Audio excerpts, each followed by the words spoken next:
ಜಗತ್ಪ್ರಸಿದ್ಧ ಮೈಸೂರು ದಸರಾ ಮಹೋತ್ಸವ ಸಮೀಪಿಸ್ತಾ ಇದ್ದಂತೆಯೇ ದಸರಾ ಮತ್ತು ಗಜಪಡೆಯ ಲಕ್ಷಾಂತರ ಅಭಿಮಾನಿಗಳಿಗೆ ಬಿಗ್ ಶಾಕ್ ಎದುರಾಗಿದೆ.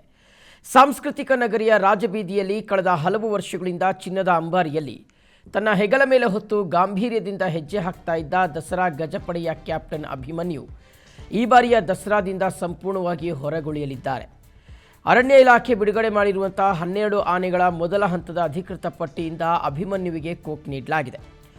ಗಜಪಡೆಯ ಸಾರಥಿ ಇಲ್ಲದ ದಸರಾವನ್ನು ಕಲ್ಪಿಸಿಕೊಳ್ಳೋದೇ ಕಷ್ಟಕರ.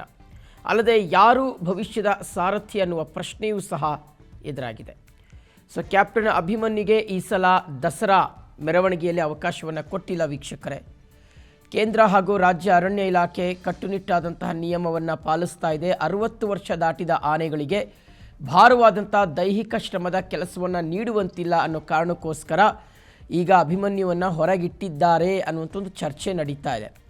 750 kg ಚಿನ್ನದ ಅಂಬಾರಿಯನ್ನು ಹೊತ್ತು 5 ಕಿಲೋಮೀಟರ್ ನಡೆಯೋದಕ್ಕೆ ದೇಹದ ಶಕ್ತಿ ಬಹಳ ಇಂಪಾರ್ಟೆಂಟ್ ಆಗುತ್ತೆ.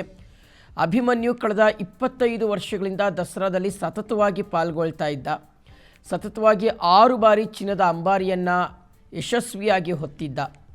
ಅಭಿಮನ್ಯು ನಂತರ ಅಂಬಾರಿಯನ್ನು ಹೊರಲು ಮತ್ತೊಂದು ಸಮರ್ಥ ಆನೆಗೆ ಇಲಾಖೆ ಸಿದ್ಧತೆಯನ್ನು ಮಾಡಿಕೊಳ್ತಾ ಇದೆ. ಕೇವಲ ದಸರಾ ಆನೆ ಮಾತ್ರ ಅಲ್ಲ, ಆತ ಕಾಡಿನಲ್ಲೂ ಸಹ ಪುಂಡಾನೆಗಳ ಸದೆ ಬಡಿಯುವ ನಿಟ್ಟಿನಲ್ಲಿ ತುಂಬ ಚೆನ್ನಾಗಿ ಧೈರ್ಯಗಾರಿಕೆಯನ್ನು ತೋರಿಸಿದ್ದ.